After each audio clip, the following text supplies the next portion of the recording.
I'm not concerned about no PD usage and all that stuff. Vada's gonna be there. It's gonna be some sort of testing.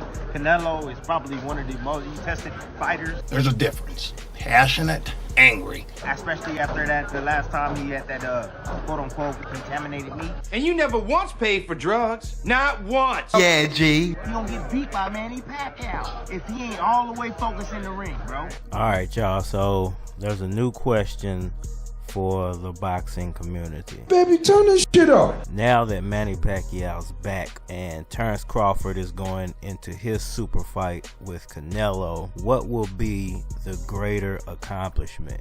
Would it be Terence Crawford beating Canelo Alvarez? He just win one big fight, or Manny Pacquiao beating Gervonta Davis if they potentially face off later in 2025?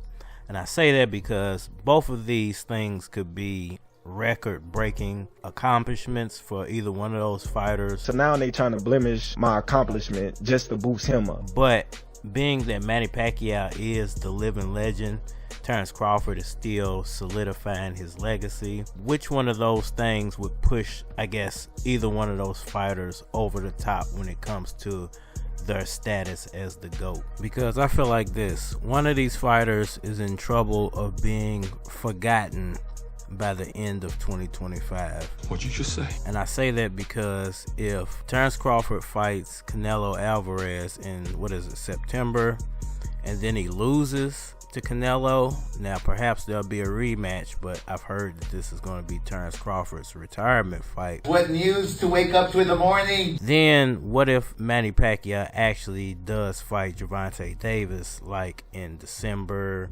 or early of 2026, and he beats Gervonta Davis? Everybody in this room will know how it go. Everybody's gonna kind of like forget about Terence Crawford. That would be such a huge accomplishment for Manny Pacquiao and the sport of boxing that I think Terence Crawford will quickly be forgotten about, and people will say that Canelo Alvarez beat a smaller guy. Look me in my eye and say that. A fighter who came up 2 or 3 weight classes to meet him and didn't even have a tune-up fight. So, I think if Manny Pacquiao pulls this off, then his name is going to get a huge boost. And if Terence Crawford loses, his name is going to drop down a lot. Now, what if Manny Pacquiao loses? Then that's a whole nother can of worms. But definitely will impact how people view his legacy. You're 46 years old. Nobody on TV had more skills than me. I would be for free. Let's talk about it.